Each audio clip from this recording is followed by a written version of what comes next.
اللہ کلاسوں کو، مدارج کو، کیفیات کو اور تکامل کی منزلوں کو بیان کر رہا ہے۔ ہر ایک کا ایک جیسا مقام نہیں ہے، اللہ نے کسی کو ایک جیسا مقام نہیں دیا۔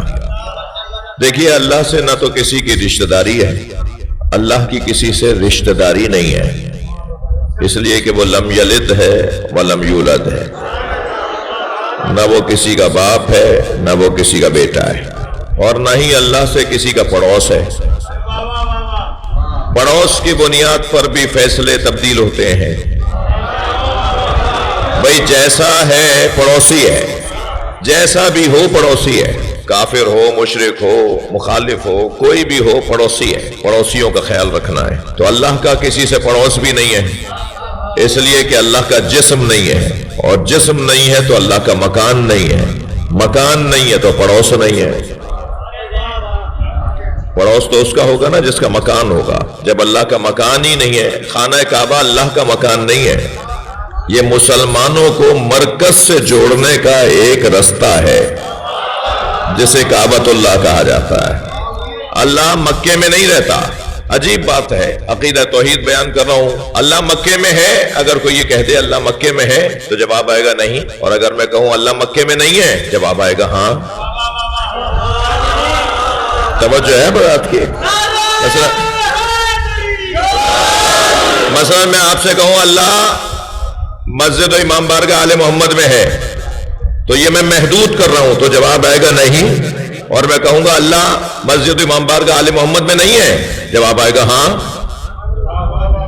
جہاں محدود کرنے کی بات آئے گی وہاں نہیں، اور جہاں وسعت اور بسیط ہونے کی بات آئے گی وہاں جواب آئے گا ہاں۔ یہ اللہ کے بسیط ہونے کی ایک طریقہ ہے سمجھانے کا۔ تو اللہ کا نہ کسی سے پڑوس ہے اور نہ ہی اللہ کے کسی سے کوئی رشتہ داری ہے۔ تو جب اللہ کا پڑوس بھی نہیں ہے، رشتہ داری بھی نہیں ہے، تو پھر اللہ ہر ایک کو اس کی زحمت کے مطابق مقام دیتا ہے۔ جو جتنی زحمت اٹھائے گا اسے اتنا ہی مقام ملے گا۔ اب جس نے جتنی زحمتیں اٹھائی ہیں اس کا اتنا ہی مقام ہے۔ میں بھی انبیاء کرام میں اور اولیاء الہی کی بات نہیں، ہم اپنے والدین کو لے لیں۔ اللہ نے باپ کی نسبت ماں کو فضیلت کیوں دی ہے؟ باپ کی نسبت ماں کو اولویت اور فضیلت کیوں حاصل ہے؟ اس وجہ سے کہ وہ باپ کی نسبت زیادہ زحمت اٹھاتی ہے۔ مجلس میں خواتین بھی تشریف فرمائے ہیں، اور خواتین کے تو اپنے معاشرتی خدمات اور اپنی کیفیات ہیں۔ معاشرہ چل ہی نہیں سکتا جن کے بغیر۔ معاشرہ تو بنتا ہی گھر سے ہے، اور گھر بنتا ہی نہیں ہے بغیر ان کے۔ جس گھر میں کوئی خاتون نہیں ہے وہ گھر ہی نہیں ہے۔ وہ سرائے تو ہوگا، مسافر خانہ تو ہوگا، مگر وہ گھر نہیں ہے۔ اور جس گھر کے اندر خاتون 4 کردار ادا کرنے والی خاتون، 4 طرح کے کرداروں والی خاتون رہتی ہو، وہ گھر جنت بن جاتا ہے۔ ایک کردار ہے خاتون کا تمہید زندگی، ایک کردار ہے خاتون کا اصل زندگی، ایک کردار ہے خاتون کا نتیجہ زندگی، ایک کردار ہے خاتون کا حسن زندگی۔ جو تمہید زندگی ہے وہ ہے بیٹی، زندگی کی تمہید بیٹی ہے، بیٹی۔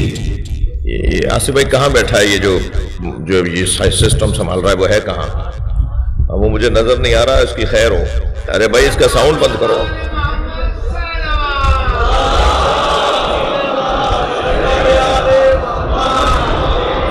ایکو بند کرو، ایکو بند کرو تاکہ میری بات لوگوں تک۔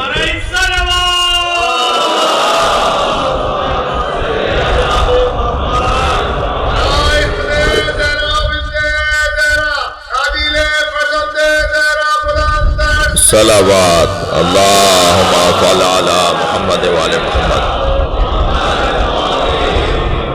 جی بات آئی ہے تو میں عرض کر رہا ہوں، گھر کی بات آ رہی تھی، تو گھر تو جنت بنتا ہی خواتین سے۔ تو تمہید زندگی بیٹی، جس گھر میں بیٹی نہیں ہے اس گھر میں اداسی ہے۔ بیٹی، ایک صاحب کے مولانا چھٹی بیٹی ہوئی تو وہ لڈو بانٹ رہے تھے، تو کسی نے کہا صاحب یہاں تو پہلی بیٹی ہو جائے تو لوگوں کے منہ لٹک جاتے ہیں، تو آپ کے یہاں چھٹی بیٹی ہوئی ہے تو آپ لڈو بانٹ رہے ہیں۔ تو کہنے لگے مولانا وہ جو بیٹا ہوتا ہے نا اسے پڑھانا پڑتا ہے، اور بیٹی پڑھ کر آتی ہے۔ بیٹی تہذیب پڑھ کر آتی ہے، بیٹی ادب پڑھ کر آتی ہے، بیٹی اخلاقیات کو پڑھ کر آتی ہے۔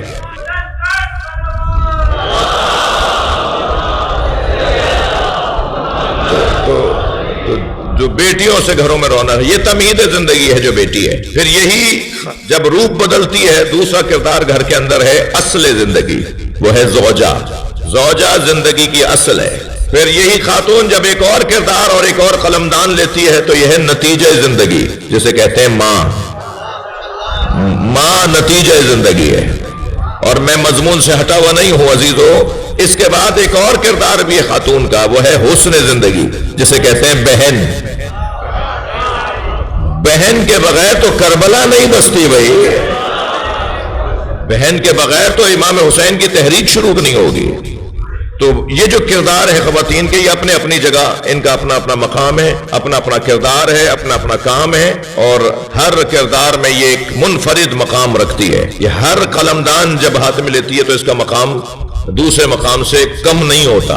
تو گھر اللہ تو اس کو مقام دیتا ہے کہ جو زیادہ زحمت اٹھاتا ہے، تو ماں زیادہ زحمت اٹھاتی ہے، اس لیے باپ کی نسبت ماں کا مقام زیادہ ہے۔ ایسا ہی ہے انبیاء کرام میں کیوں ہمارے نبی کا مقام سب سے زیادہ ہے؟ کیونکہ سرکار نے خود فرمایا ما اوذی نبی قط کما اوذیت، کسی نبی کو اتنی اذیتوں کا سامنا نہیں کرنا پڑا جتنے اکیلے مجھ مصطفیٰ نے مصائب اور مشکلات کو دیکھا ہے۔ سب سے زیادہ اذیتیں اگر کسی نے اٹھائی ہیں تو وہ سرکار نے اٹھائی ہیں۔ شاید یہ بھی ایک سبب ہے کہ سرکار کا مقام بھی سب سے بلند ہے، تو ہر ایک کو اس کے مقام کے مطابق وہ مقام فضیلت عطا کرتا ہے۔ یہاں بھی اللہ درجوں کو بیان کر رہا ہے۔ فالذین آمنوا بہ، پس وہ لوگ جو میرے نبی پر ایمان لائے، فالذین آمنوا بہ، پس وہ لوگ جو میرے نبی پر ایمان لائے، وعذروہ، جنہوں نے میرے نبی کی تعظیم کی۔ ہر ایمان لانے والا تعظیم کرنے والا نہیں ہے۔ ہاں یاد رہے، ہر آدمی کا بچہ انسان نہیں ہے۔ ہاں جوش نے تو باقاعدہ اس پہ پوری نظم کہہ دی نا۔ صلوات پڑھنے ذرا محمد و آل محمد۔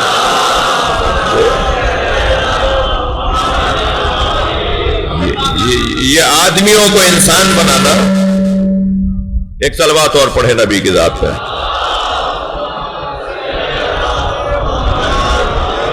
اس سے بلند صلوات پڑھ لیں۔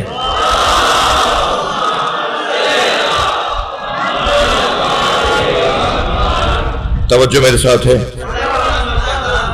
جی ہر آدمی انسان نہیں ہے، اور ہر انسان مسلمان نہیں ہے، اور ہر مسلمان مومن نہیں ہے، اور ہر مومن متقی نہیں ہے، اور ہر متقی سلمان نہیں ہے، اور سلمان لاکھوں جمع ہو تو علی نہیں ہے، امیر المومنین امام المتقین۔ تو یہ درجات ہیں، کیفیات ہیں۔ فالذین آمنوا بہ، پس جو لوگ میرے نبی پر ایمان لائے، وعذروہ، جنہوں نے میرے نبی کی تعظیم کی۔